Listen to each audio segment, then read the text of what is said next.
So that's Adobe. Oh, hey, I forgot all about this. This is actually a portfolio website that I put together during my bachelor's degree with Full Sail University for cinematography. So this houses some of my projects. That's cool. I didn't know this was still live.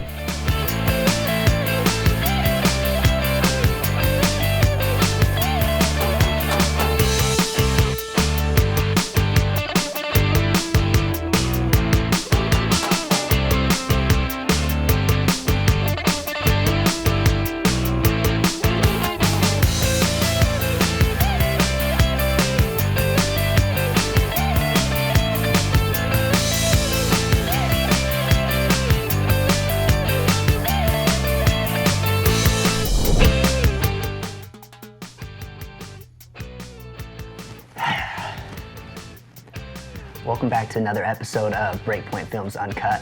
Today we're going to be doing something a little bit personal. Have you ever wondered what shows up when somebody searches your name online? Today I'm diving deep into my own digital footprint, analyzing my social media presence, and sharing my plan to strengthen my personal brand. Okay, so let's jump into Google and let's type in my name and see where we're at. We're already signed out, so it's not gonna have any preferences or know who I am or remember me. So let's just type in Jordan Young. Search. So that's not me, that's an athlete. That's also not me, that's that same athlete from Monroe High School. That'd be him there. This guy is an actor who's got an IMDb page, who's obviously not me, and he's not me. Let's see, let's show more images. Definitely none of those. Not me. He's a musician as well. So there seems to be a trend with people named Jordan Young. They're either in film already or they're musicians. So at least I'm following along with the rest of what my herd is doing, I suppose. Okay, next page, page 2. So we're pretty deep. We're on to page 7. So one thing we can do next is we'll search my profession. I'm a cinematographer and soon to be digital marketer out here. So let's start with cinematographer with my name and see what happens there. So we're gonna put Jordan Young, cinematographer. So we didn't even have to type in Utah, but there it is, there I am. This is a recent magazine interview that I did with a magazine publication called Canvas Rebel. They were great to talk to, and a big thanks to them for sharing a little bit about what I do and my company. So that's definitely relevant for what I would want people to find when they search for me online, so it's great that it shows up first. This is my LinkedIn right here, right beneath it. And the branding follows, so the profile photo that was in that magazine cover is the same photo that you see here in LinkedIn, so it's really easy for people searching online to draw the connection that, oh hey, here he is again, this is him, this is the same person we're looking for. And so this here in my About section goes over, again, a bit more about me as a cinematographer and a digital marketer and what I do. So it's in line with what my profession is. And there's links to my website and work here that are matching the same links that were in that last article that we pulled up. People can go through here and see my work history, which is in line with what I'm saying I do. Companies I've worked for as a cinematographer or an editor, where I've went and got my education from Full Sail University, as well as different certificates and LinkedIn learning classes I've taken that are in line with my industry that I work in. This is all good stuff for somebody that's trying to do a bit of vetting on who I am as a potential candidate for a project or a job. So this is another reason why it's good to kind of go through and take a peek at what people are finding about you online. So this is my Instagram, the third link right underneath it in the results. And my Instagram shows cinematography work. It shows some past stuff from bands and music that I've played in. The link is here, and a lot of the content I share is relevant. Maybe update the Instagram profile picture to match this main picture that we're seeing here. Okay, so next on the list, this is not me, but it's another photographer named Jordan Young. This is me. This is a post that I shared around a podcast that I've recently released under my YouTube channel, which we'll visit that soon here too. That's great content to show up as well, and it's in line with what I do and what I'm promoting myself as a cinematographer. So that's Adobe. Oh, hey, I forgot all about this. This is actually a portfolio website that I put together during my bachelor's degree with Full Sail University for cinematography. So this houses some of my projects. That's cool. I didn't know this was still live. Most of these projects you can find over on my website that we'll jump over to. But yeah, that's great. This is still here. So people can come on here and see examples of some of the work and things I've done. 1 cup flour, 2 eggs. Yeah, this was a project pitch. Sounds like the key ingredients for making a cake. But what if I told you it was And the this recipe was for a nightmare? all That's this down precisely here what it is for young ladies this in the Delhi. pre-production for it, Here's like my a story. screenshot of Ellie it. is a young independent. That's great. Here's some lighting examples of things I've done. Looks like there's some time lapse. Man, I forgot about all of this stuff. I'm glad this still exists.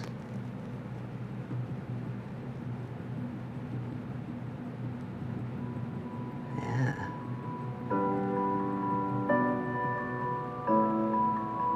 Yeah, okay. I remember these. And the links seem to take us. Let's go. We've already checked out our LinkedIn. Let's go to Facebook here. Okay, so it links to my company Facebook page, but if we come over to my personal Facebook page, this is what we see. So my personal Facebook page, I feel I do share things from my company page over onto here, and that ties me back to what I do. I'm a little bit more personal with the things that I share on here. I don't share often, but as you can see, it's a little bit more things about my family and what you'd expect to see on somebody's personal profile, but most of it still is showing that I'm a cinematographer and the things that I do. It mentions up here what I do, a current band that I'm part of, past work, schooling. I think I could probably update the profile picture here again to match the rest of them and the branding. Let's lastly just check and make sure that it actually goes to our YouTube. So it does. Long before I ever picked up a camera, that's one of the 3 videos that showed up. I think a bit more unification between thumbnails would be a plus for this YouTube channel. There's not a whole lot of subscribers. It's pretty fresh. There's only at 22 subscribers, 35 videos. And it's been an account for a long time, but I haven't really ever been too active on YouTube. Let's just go to Google first. Let's start there. As you can see, here is where we are here. I've starting to put out educational content around tips, tricks, and advice that have to do with filmmaking, marketing. So there's content that's gonna start coming out regularly. And this content, I think it'd be great to apply some of the style guides and branding as far as making sure that fonts, color of the thumbnails all seem to be cohesive and matching. So now that I've begun the YouTube journey, we'll pay a bit more attention to that and grow this channel. I said I have a website that I feature everything on, and that would be my Break Point Films website. So this website ties over and features a lot of the same videos that are shared on my social media, on my YouTube. A lot of the same branding elements exist here. And the reason I brought us over here is because this is where my most up-to-date information as far as resumes and different things are. So I'm actually kind of surprised that this didn't pop up right here, this about page, and instead an old Adobe portfolio piece popped up. Probably gonna have to look into a little bit of the SEO that's happening. I could easily just go into this page's SEO settings within Wix where I built this website and make sure that my name, Jordan Young, is one of the keywords that's tagged in here so that it will pop up. Next, I want to kind of do a little bit of research here on what makes a good personal brand and what are some tips and tricks. Here's an article from Forbes. I found this article super interesting, so let's just kind of go over it together here. 97% of business owners say online reputation management is important. Here's how to keep up. Part of the reason I decided to put out a podcast that's based around educational tips and tricks is kind of tied back to this Forbes magazine article here. One of the tips that it suggests for maintaining a positive personal brand online and reputation is to publish content that customers find valuable. Customers today actually progress more than 70% of the way through the decision-making process in their own before ever engaging a sales representative. Companies without a strong digital content strategy risk losing buyer awareness and ultimately sales opportunities. Customers will simply find answers to their questions elsewhere. There's no one right way to produce digital content. Some customers find more value in white papers and webinars, while others prefer case studies and blog posts. Some brands entertain better, while others focus on education. Test different styles, media, and formats, and let the data be your guide as you refine the process. So taking that bit of information and advice from this article, I've applied that to my show where I'm putting out long-form content that's anywhere from 15 to 30 minutes long that focuses on topics that I do a bit of research around what my target audience and my target market is going to be searching for. Things like how to make a commercial, how to write a script, how to light a shot, things like this. And I make valuable content that's educational, offering them tips around how to do it, which establishes me as a professional in the industry and trusted. All that in mind, testing different formats as far as cutting that into short form content and then putting it into different aspect ratios that can be shared across different distribution channels such as LinkedIn, TikTok, where there's the difference of 4:5 or 9:16 aspect ratios. I'm using social media more or less as a testing ground, as an A/B or multivariate testing ground that I can use for free and put these different formats of media out, short form content, and see which one performs better. So that's the strategy and advice that I took from this article.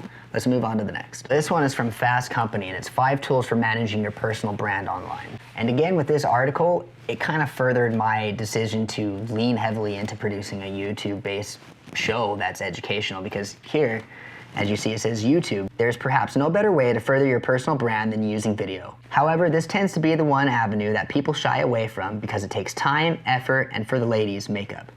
Nonetheless, creating short how-to and informational videos can help to establish you as an expert on a particular topic. The key is to keep these clips short and sweet and use your various social media networks for distribution. So even it kind of suggests what I'm doing here, where I'm taking the content and just distributing it out across social media. And of course, you want to be mindful of the social media, understanding the platform first and how to communicate on there, and then sharing the content on there gives you a great opportunity to see, first off, where your target audience is.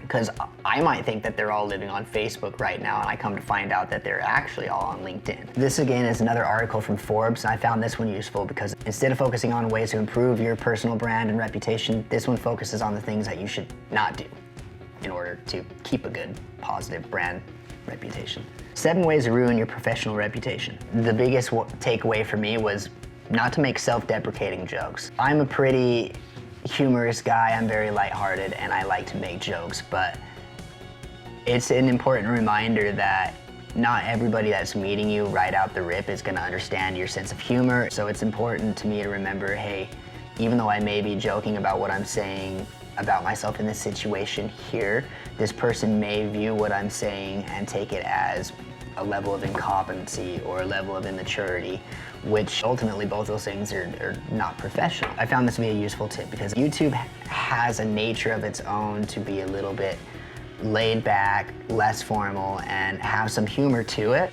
It serves as a reminder as I go into making videos like this to not hurry and jump to self-deprecating jokes. I think that's an important piece of advice. One of the tools that I use to maintain cohesion across my social media channels is a tool called Metrical. So I'll pull that up here for you to check out. As you can see here, this is the channel that I have, and I have all of my social media accounts for my business and personal accounts linked up here. A lot of these accounts are my business account. I kind of, in the past, have used that more as my personal account rather than a business account, so I need to be a little bit better about this is the business page, here's the business relevant content, and then if I want to share that to my personal page, share it to my personal page. I'm not posting a lot, and I need to be doing better about that. On TikTok, I have 171 followers. On Instagram, I have 110. On Facebook, I have 74. And on YouTube, I have 23 subscribers. And on LinkedIn, I have 11 followers. It seems to me that most of my engagement is happening on Facebook and TikTok based off of these reports, But like I mentioned, I've just started putting out this YouTube show, and I'm really putting some focus into growing that and sharing short form content across all the channels. So I expect that to change over the course of the next little bit. But using tools like this helps me to schedule my posts, and it helps me to make sure that they're all cohesive and matching. This is all good stuff to make sure that I'm monitoring what's happening with my brand, but more importantly, that I'm engaging with the people that are engaging with me, because one of the tips from that last Forbes article, the 7 things not to do, mentioned not being responsive to emails or comments or social media posts. So with so many different channels, it can become very, very easy to overlook somebody's comment or not see it at all. Having a tool like Metrical or something that houses everything together and notifies me of what's going on between them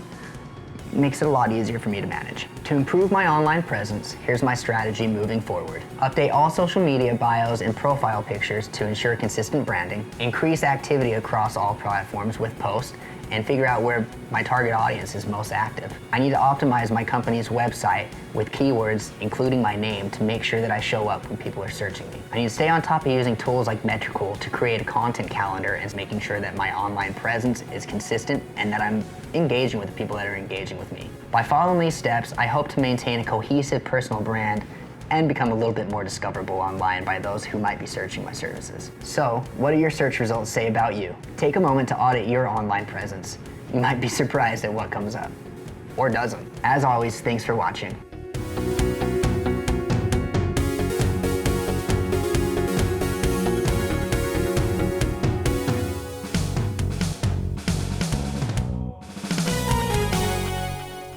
I was just setting up to film some content for school and maybe some YouTube content, and it dawned on me that every episode that I've sat down here and shot, I've actually discussed maybe showing you guys what goes into building my YouTube studio.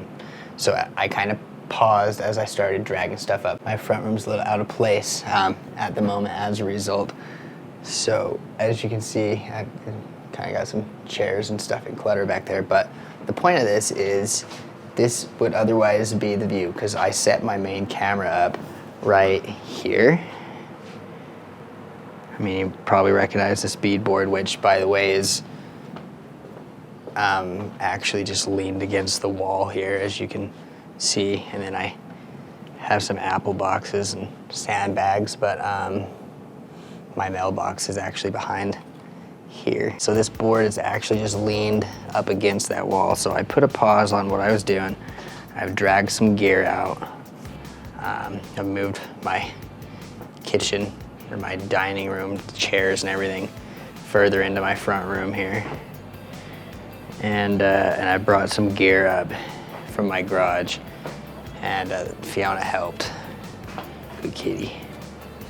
So we're gonna set up a little bit of equipment here and show you guys what goes into making our YouTube studio. For me, I think a big part of what's taken so long to actually get started putting out some of this content was I felt that I didn't have a space that looked good on camera to shoot this in.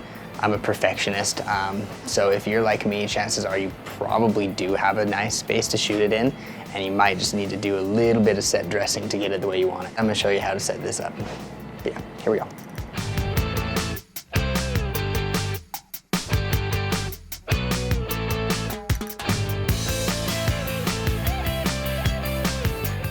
All right, so that didn't take too much work.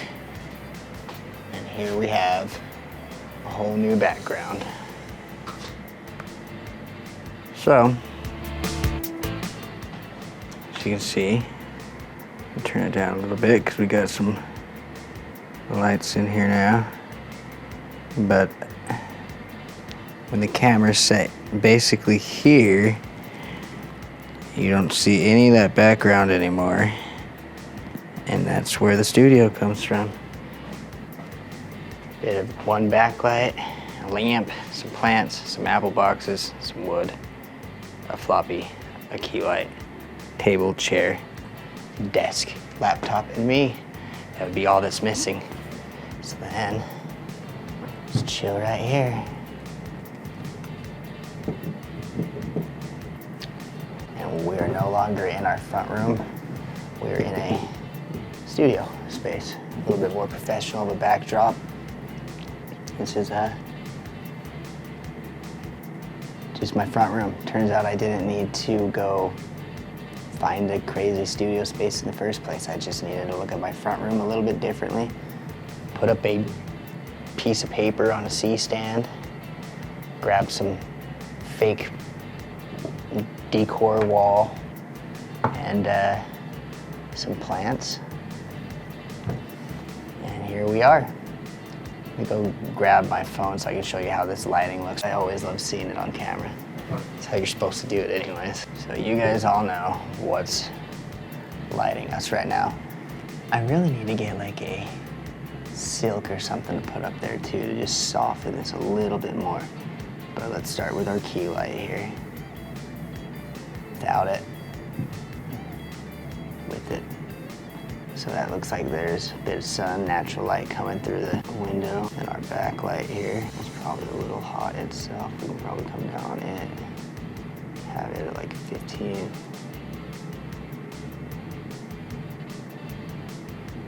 Yeah. Yes. No lights. All the lights, I'll be honest.